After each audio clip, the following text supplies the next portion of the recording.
Yang satu ini, Indomie. Tapi pernah kepikiran nggak, siapa sih raksasa di balik merek ini? Ini bukan cuma soal mie instan loh. Kita lagi ngomongin Indofood, sebuah konglomerat dengan total aset, wow, 214 triliun rupiah. Gila kan? Yuk kita bongkar sama-sama.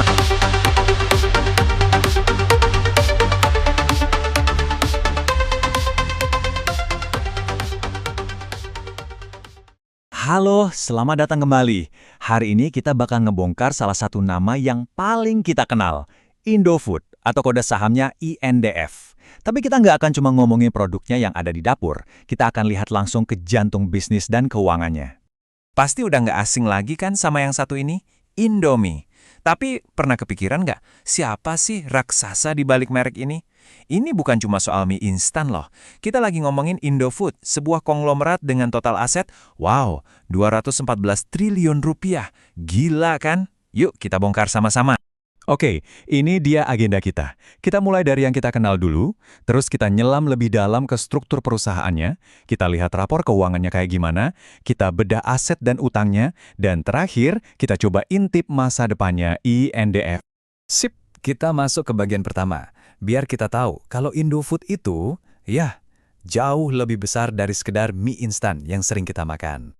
Jadi secara resmi, ini dia Indofood, sebuah konglomerat yang ngurusin semuanya, dari hulu sampai hilir. Coba bayangin, mereka punya kebun gandum dan sawit sendiri, punya pabrik pengolahannya, sampai ngedistribusin produknya ke warung-warung dekat rumah kita.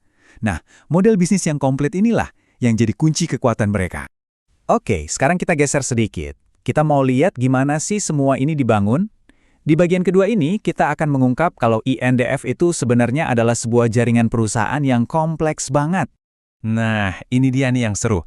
Ternyata INDF itu bukan cuma satu perusahaan. Bayangin aja, INDF itu kayak induknya yang punya banyak anak perusahaan raksasa. Ada Indofood CBP, ini yang bikin Indomie, asetnya aja udah 132 triliun sendiri. Terus ada Salim Infomas yang ngurusin kebun sawit, Indomarko buat distribusinya, sampai Bogasari yang bikin tepung terigu. Masing-masing dari mereka itu jagoan di bidangnya. Jadi ini benar-benar sebuah ekosistem bisnis yang gede banget.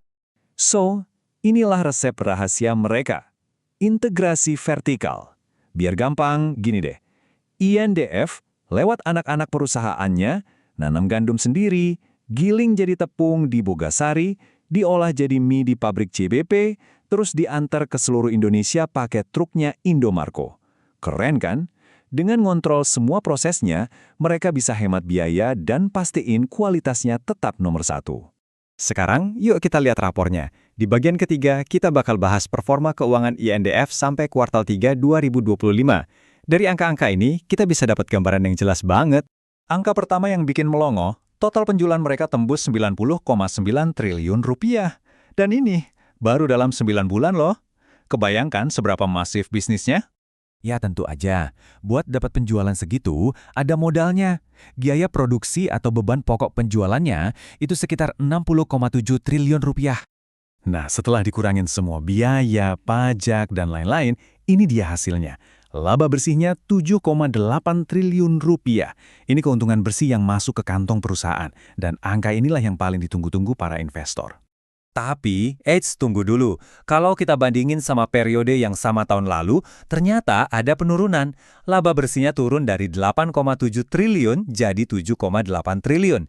Nah, ini poin yang penting banget. Artinya, walaupun penjualan mereka terus naik, keuntungan mereka malah sedikit kepotong. Mungkin karena harga bahan baku naik atau biaya operasional yang membengkak. Oke, performa udah kita lihat. Sekarang waktunya kita ngintip ke dapurnya, ke fondasi keuangannya. Di bagian keempat, kita akan lihat neraca perusahaan ini. Apa aja sih yang mereka punya dan apa aja utang mereka.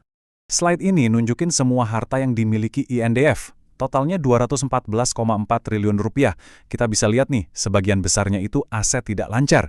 Ini tuh harta karun jangka panjang mereka, kayak pabrik, mesin, dan kebun-kebun yang luas itu. Sisanya baru aset lancar yang lebih gampang dicairin, kayak uang kas atau stok barang di gudang. Nah, sekarang pertanyaannya dari mana uang untuk semua aset itu? Sebagian dari utang. Total liabilitasnya 98,3 triliun dan mayoritasnya itu utang jangka panjang. Artinya mereka nggak perlu buru-buru bayar. Ini ngasih ruang gerak yang leluasa buat perusahaan untuk terus investasi dan berkembang. Kita udah lihat masa lalu dan kondisi sekarang. Di bagian terakhir ini, ayo kita coba jadi peramal sedikit. Kira-kira apa ya yang menanti INDF di tahun 2026? Nah, ini dia pertanyaan utamanya. Dengan semua data yang udah kita bedah, kira-kira kapal sebesar Indofood ini mau berlayar ke arah mana selanjutnya? Oke, jadi apa sih kesimpulan dari semua ini? Pertama, jelas ya, INDF itu raksasa yang bisnisnya terintegrasi dan kuat banget. Kedua, penjualannya sih naik, tapi profitnya agak turun dibanding tahun lalu. Ketiga, asetnya segunung, dan untungnya utangnya itu kebanyakan utang jangka panjang, jadi lebih aman. Nah, ini yang paling penting buat diperhatiin ke depannya, bakal ada perubahan aturan akuntansi di tahun 2026 namanya PSAK. Nggak usah pusing sama detail teknisnya, intinya cara mereka ngitung dan ngelaporin keuangan bisa berubah, dan ini bisa ngaruh ke angka laba rugi yang kita lihat. Jadi ini wajib banget kita pantau. Kita tutup pembahasan ini dengan sebuah pertanyaan besar. Di tengah tantangan biaya bahan baku yang naik dan aturan yang bisa berubah-ubah, kira-kira sanggup nggak raksasa makanan ini menjaga profitnya dan terus tumbuh lebih besar lagi? Ini jadi pertanyaan kunci yang akan menentukan nasib mereka ke depan.